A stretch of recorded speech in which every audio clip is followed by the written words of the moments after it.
comic book fans, and welcome to another exciting edition of Cammy's Comic Corner. I'm your host, as always, Cammy. Now, I know what you're thinking. Wait a minute, episode 69.5? What the hell is this bullshit? Well, a lot of people requested that I actually film another episode because there were so many good picks this week that I didn't cover them all in the Fast Five. I have at least 5 more I can talk about. So, I understand if you didn't want episode 69 to ever end. If I'm in the middle of a 69, I don't want that to end either, if you know what I mean. So let's get on to the Fast Five. First up from Marvel, we have New Avengers number 50. Now, the reason I didn't really talk about this one in the original Fast Five was because I wasn't really all that thrilled with the deceivement, as it were. On the front cover, you get all this. You get the Dark Avengers versus the New Avengers. It's $5, so you're expecting, like, okay, this is going to be one big-ass battle. What's going to happen? Well, apparently, the New Avengers don't fight against the Dark Avengers. They try to lure them over using Spider-Woman. She goes over and says, hey, you guys, I know where the New Avengers are. Come follow me. But Osborn, he's no Tony Stark. He's not going to go in guns blazing. He's going to send other people to do his dirty work. And sure enough, he sends the Hood and his gang. So again, it's the New Avengers versus the Hood.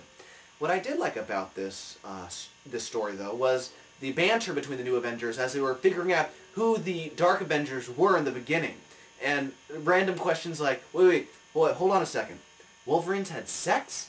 So it was a very interesting issue. You got tons of different guest artists. You got David Aja, you got Steve Epting, you've got Alex Maley, you got Dave Stewart, you got Lanil Yu. Everyone sends a little, paints a little picture of their favorite characters, or the most recent characters that they were working on.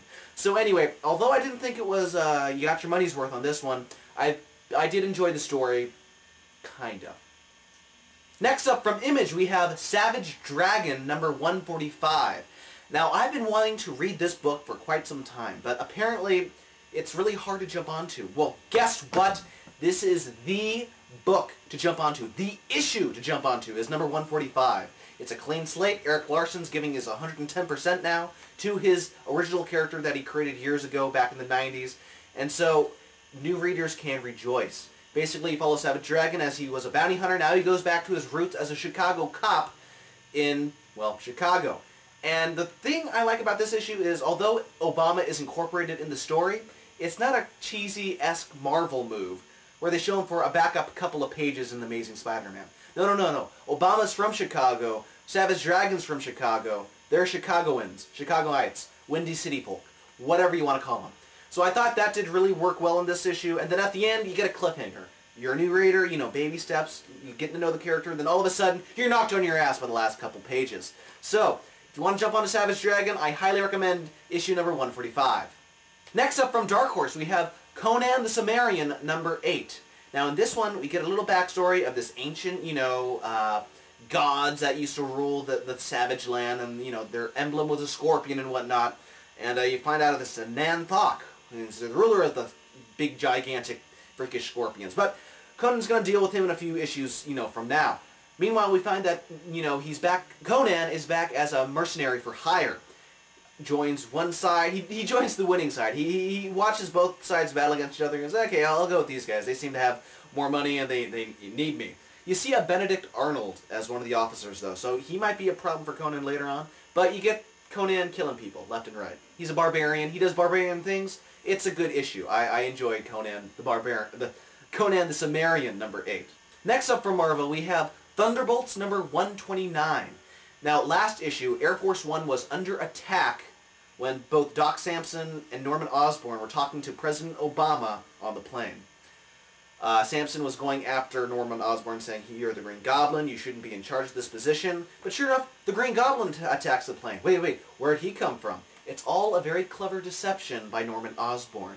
You got this one new Thunderbolt headsman who's posing as the Green Goblin, and Norman looks like the hero as he battles the hulked-out Doc Samson and the Green Goblin, just, in time for Obama to see.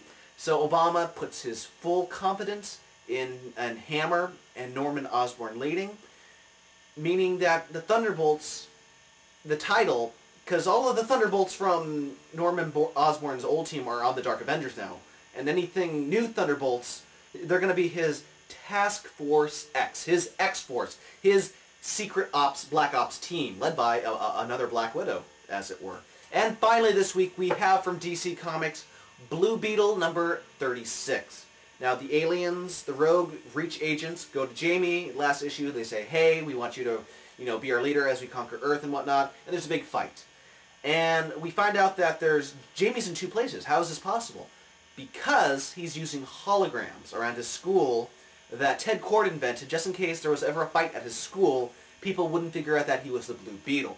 Unfortunately, you get a death in this issue of one of Jamie's team, but Jamie makes the ultimate sacrifice and shuts down the Beetle while up in space, deactivating and depowering all the other Reach members.